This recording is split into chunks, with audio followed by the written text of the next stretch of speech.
বাবা মায়ের সাথে পাহাড়ে বেড়াতে গিয়েছিল রিয়া আর তন্ময়। সেখানে তাদের বেশ আনন্দেই কাটছিল, কিন্তু হঠাৎ করেই পাহাড়ের সরু রাস্তার সামনে একটা ট্রাক এসে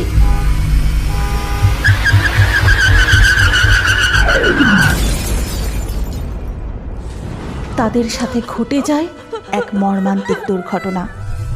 তারপর থেকেই সেই ছোট্ট তন্ময় আর রিয়া পলাশডাঙ্গায় তাদের মামার বাড়িতে থাকে। সেখানে তাদের মামার ছেলে রাহুলও ছিল, তাদেরই সমবয়সী।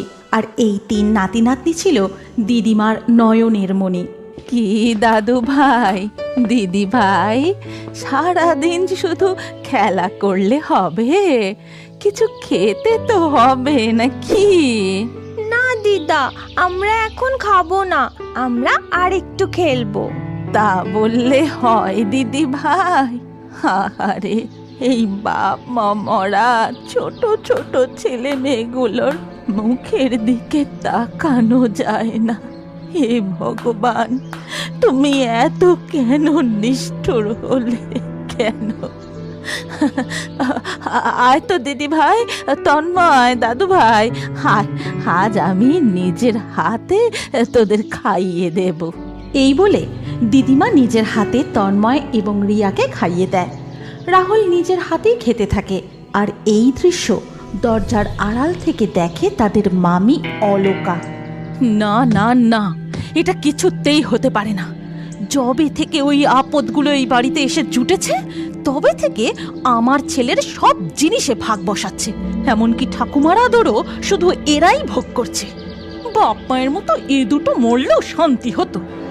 না না, আমাকেই কিছু একটা ব্যবস্থা করতে হবে, না হলে বড় হয়ে এই বাড়ি সম্পত্তি সবেতেই ভাগ বসাবে। এদিকে খাওয়ানো শেষ হলে দিদিমা বলে, তন্ময়, ও রিয়া, অনেক বেলা হয়ে গেছে, স্নান করতে হবে তো।